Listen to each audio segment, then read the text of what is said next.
예, 금요일 묵상의 시간입니다.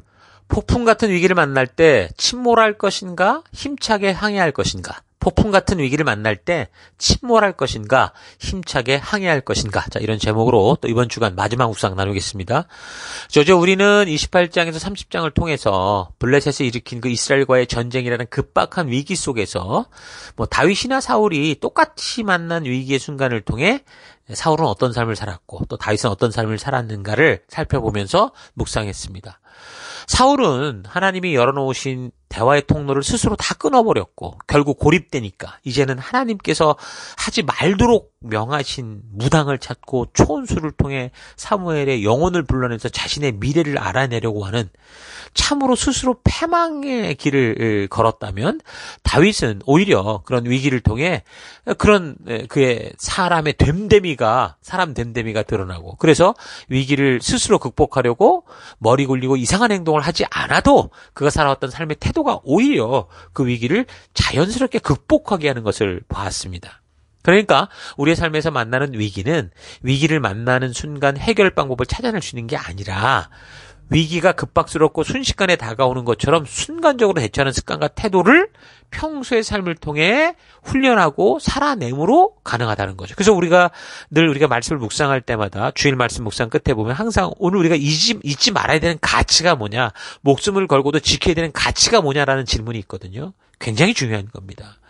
본문을 다 묵상하고 우리가 꼭 지키고 타협할 수 없는 가치가 무엇이고 벌어야 되는 태도가 무엇인지 잘 훈련을 해야 되는 거죠. 그게 훈련이 돼야 위기를 만날 때 순발력 있게 바른 대처가 나오는 거예요. 그래서 우리가 성도로 살아가는 평소의 삶의 태도와 습관이 우리의 삶 속에서 급작스럽게 드러나는 위기를 능히 이길 수 있게 하느냐, 아니면 그 위기로 인해 자신의 수준이 드러나고 하나님을 우상처럼 사용하는 사울처럼 되느냐, 이런 결과가 드러날 수 있다는 겁니다.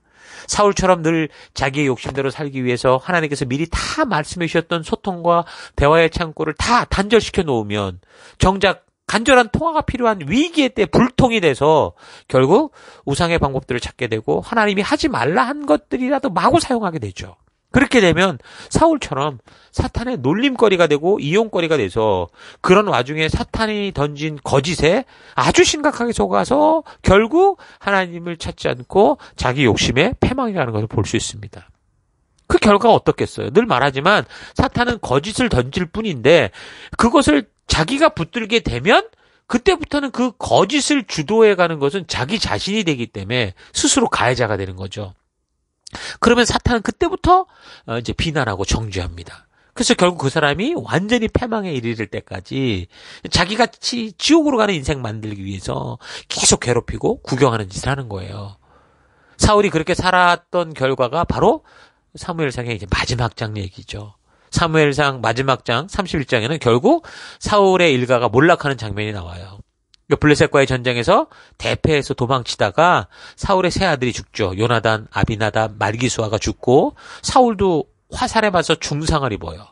이제 이게 이 이방인들에게 죽기 싫으니까 자기를 죽여달라고 자기 경호원에게 부탁할 정도가 되는데 경호원이 두려워해서 못하죠. 그러니까 자기 칼을 뽑아서 그 위에 자기가 엎으러져가지고 스스로 목숨을 끊었어요. 그의 마지막은 어때요? 이렇게 자기 자신만 비참한 죽음으로 가는 게 아니라 자기 가족들, 아들들까지 다 죽였죠. 민족 전체가 고통당하는 결과가 돼요. 31장 6절 사울과 그의 세 아들과 사울의 무기당번 병사가 이렇게 죽었다.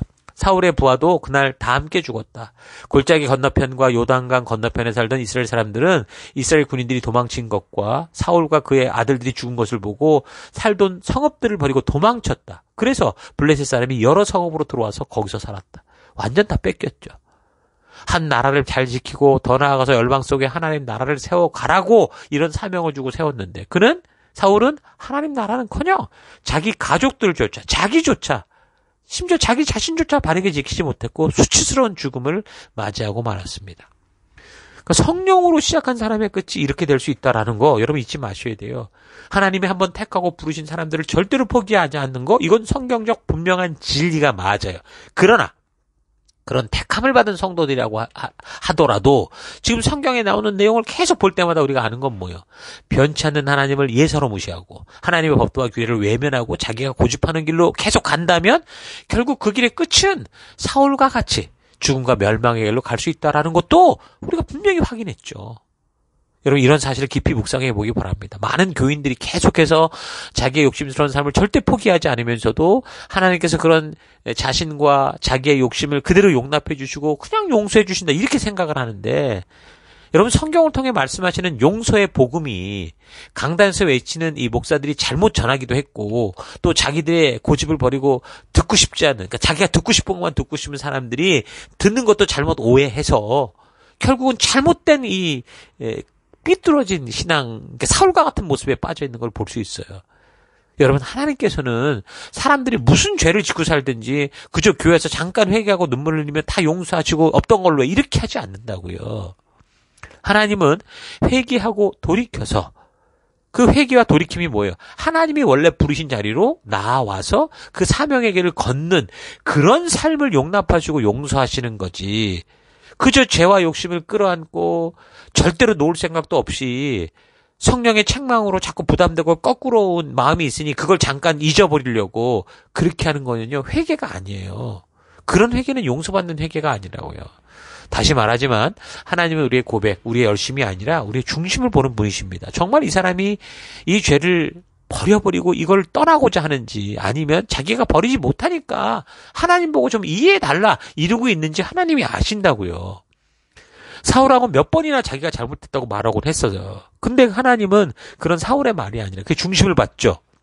그가 전혀 진정한 회개의 의지와 그래 바르게 서서 바른 사명의 자리로 돌아오고자 하는 그런 의지가 없다라는 걸 아셨습니다. 그래서 사울 스스로 몰락의 길로 가는 것에 대해서도 하나님이 어쩔 수가 없었던 거예요.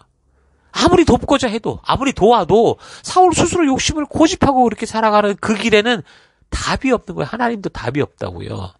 여러분 이런 사실 잊지 마십시오. 자 그렇게 결국 죽게 된 사울. 그래서 그런 사울의 시체를 블레셋 사람들이 이제 전쟁 끝나고 뭐 수습하다가 보니까 본 거예요. 그래서 31장 9절 사울의 목을 자르고 그의 갑옷을 벗긴 다음에 블레셋 땅 사방으로 전령을 보내서 자기들이 섬기는 우상들의 집과 백성들에게 승리의 소식을 전하였다. 그리고 10절 그런 다음에 그들은 사울의 갑옷을 아스다롯의 신전에 보관하고 그러니까 블레셋 족속들이 그리고 나서 사울의 죽은 시체를 벳산이라는 곳에 성벽에 달아 매버렸어요. 완전히 수치와 모욕인 거죠. 근데 이제 이런 소식을 들었던 이스라엘 곳곳에 사람들이 있었겠죠. 그 중에 이제 길르앗 야베스에 있던 주민들이 그 사울의 시체를 거두어서 장사 지내줍니다. 길르앗 야베스 거민들 기억나시죠? 갈릴리 바다 남쪽 30km 지점에 위치한 요단 동편 므낫세 반지파의 성읍이에요. 여기는 사울의 즉위 초기에 처음에 기름 부음 받고 다 왕으로 공포된 후에도 인정받지 못했을 때 그때 그 암몬 사람들의 침공을 받았던 이 야베스 거민들을 돕잖아요. 사울이 베색에서 군세를 모집해가지고 성령의 그 충만함으로 말미암아 사람을 모집해서 암몬 사람을 공격하죠. 그래서 길르앗 야베스 거민들의 정말 그 공경에서 그들을 구해준 적이 있었습니다. 우리가 계속 얘기했었어요. 사울이 거기부터 교만해졌다고. 그래서 사울이 온이스라엘 족속에게 왕으로 인정받으면서도 이 계기가 아무래도 교만해지는 계기가 아니었을까 그렇게 본다고 계속 얘기를 했죠. 어찌됐든 그래서 이 길르앗 야베스 거민들이 그 과거 사울이 자신들에게 베풀어준 이 은혜를 잊지 않고 밤새도록 그 벳산으로 가요. 그래서 그 시체를 거두어서 장사 지내고 7일 동안 금식하고 슬퍼해주는 그런 식으로 이제 사울의 인생이 마무리됩니다. 자 이렇게 사무엘상의 역사가 마무리됩니다. 사울이 첫 마음을 잊지 않고 만약에 살았다면 우리가 지금 살핀 이 성경의 역사는 이렇게 흘러가지 않았을 수 있어요. 비록 왕이 다스리는 나라가 됐다고 해도 왕이 하나님을 경외하고 그 말씀을 날마다 읽고 묵상하고 하나님의 진심을 알고자 하고 성실하게 살려고 했다면 하나님이 꿈꾸셨던 거룩한 제사장 나라로서의 그런 삶의 그런 나라의 모범이 됐겠죠. 그러나 그 사명을 맡았던 사울은 성령의 임재를 경험하면서 예언까지 하고 이랬던 사울은 결국 교만에 빠져서 질투, 시기, 욕심을 끝까지 붙들고 결국에는 자기 자신만이 아니라 온 나라가 무너지게 하고 말았습니다. 여러분 사울의 이야기는 사실 남의 얘기가 아니죠. 바로 내가 지금 이 세상을 살아가며 충분히 똑같은 삶을 살고 있는 모습일 수도 있다라는 생각이 듭니다. 나 또한 하나님의 전적인 은혜로 사실 부름을 받았어요. 너무 연약하기 때문에. 그래서 진리의 성령 하나님의 인도를 받으며 말씀의 가치를 이루어내는 하나님 나라 백성으로 살아가도록 우리가 부탁을 받았는데 늘 이 세상의 것들을 부러워하고 시기하고 질투하고 세상과 똑같이 살아가고 있는 그런 삶을 우리가 살아가는 경우가 얼마나 많습니까? 여러분 자신의 현재를 잘 되돌아볼 수 있기를 바랍니다. 우리의 일생의 위기의 순간은 항상 있기 마련이에요. 그런데 그 위기라는 게 늘 말하는 것처럼 기회가 될 수도 있고 정말 위험한 이런 그 위기가 될 수도 있어요. 그것은 바로 우리의 믿음의 결단에 달려있는 거죠. 믿음은 선택입니다. 성도는 우리의 힘과 능력으로 살아가는 존재가 아니잖아요. 성도는 오직 하나님을 믿기에 하나님의 언약과 약속을 믿고 그대로 그 말씀의 가치대로 순종하는 그 믿음으로 살아가는 존재입니다. 그래서 우리는 아무 힘이 없어도 하나님이 우리를 승리케 하실 수 있는 그런 존재죠. 그래서 우리의 주변의 상황 환경은 항상 우리로 하여금 불안하고 두렵게 만들 수 있어요. 그러나 그때 우리는 이게 사람의 눈이 아니라 하나님의 약속, 그러니까 믿음의 눈을 가지고 그 위기를 바라보고 하나님의 말씀의 원칙과 그 가치를 따라 용기 있게 믿음의 선택을 하는 삶을 살아가야 되는 겁니다. 무슨 음성이 들리지 않고 보이지 않아도 하나님은 우리가 살아갈 가치를 분명히 이 말씀을 통해 이 성경과 역사를 통해 우리에게 주셨어요. 그래서 우리가 그 위기를 만날 때 한번 결단하기가 힘들어서 그렇지 골리앗 앞에 다윗처럼 한번 믿음의 결단을 하면, 그러니까 죽으면 죽으리라는 결단을 하고 믿음대로 순종을 하게 되면 그때부터 뭐예요? 믿음의 근육이 자라가는 거예요. 우리가 오랫동안 교회를 다니면서도 바르게 성장하지 못한 것은 우리가 성숙할 수 있는 그런 위기의 순간에 순종의 선택이 아니라 계속해서 사울처럼 타협하는 삶을 살아가고 있었기 때문이죠. 사울처럼 타협하고 변명과 핑계를 찾기 시작하면 우리는 항상 결국 파도처럼 다가오는 그 위기 앞에서 사울과 같이 자꾸 자기 욕심에 빠져서 점점 절망의 늪으로 쓰러져가는 그런 존재가 되고 마는 겁니다. 신앙의 성숙이 없고 다람쥐 쳇바퀴 도는 침체하는 신앙이 되고 마는 거죠. 내가 결단하고 순종해야 되는데 자꾸 하나님 보러 해내라고 미루는 이런 신앙은요, 결코 성숙이 없어요. 오히려 더 미신적인 변질된 신앙이 되고 말죠. 그러니까 기도를 열심히 하는 건 좋은데 그 기도의 목적이 만약에 하나님을 이용하고 하나님 뭐 하라고 하는 이런 식의 기도라면 여러분 그런 사람들은 대부분 다 뭐 예언이니 뭐 이상한 미신으로 다 변질되는 걸 볼 수 있어요. 이런 사실 잊지 말길 바랍니다. 자, 사무엘 상서는 사사시대의 끝 사무엘의 등장과 결국 하나님의 통치를 벗어난 인간의 통치 체제로 전환을 보여주고 그 과정에서도 올바를 수 있는 기회들이 근데 사울로 인해 무너지는 이 사실을 보여주고 있죠. 그러나 그런 상황 속에서도 항상 믿음의 길을 걷는 다윗 같은 사람들도 있었다. 요나단 같은 사람도 있었다라는 거. 이거 기억하시면서 이건 오늘과 같이 사사시대와 똑같은 그런 사회적 환경 속에 살아가는 우리들에게 참으로 어떻게 우리는 믿음의 길을 걸어갈 것인가, 사울의 길을 것인가, 다윗의 길을 걸을 것인가, 엘리 제사장처럼 될 것인가, 사무엘처럼 될 것인가, 요나단처럼 될 것인가.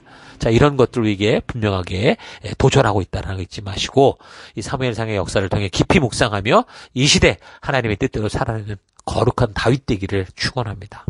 자, 오늘 하루 나는 위기를 만나기 전 어떤 태도와 자세로 하나님의 자녀답게 살아가고 있는지 차분히 자신의 실체, 자신의 깊은 마음을 바르고 온전하게 분별하고 점검해 보기 바랍니다.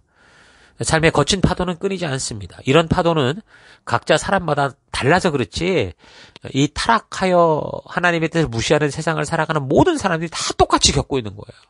그래서 우리는 먼저 우리에게 실수 없이 다가오는 이런 풍랑과 파도에 대해 불평하지 말아야 돼요. 그리고 우리는 이 풍랑을 이용해서 더 빠르고 신속하게 하나님이 부르신 곳을 향해 나아갈 수 있는 그런 기회로 만들어야 됩니다.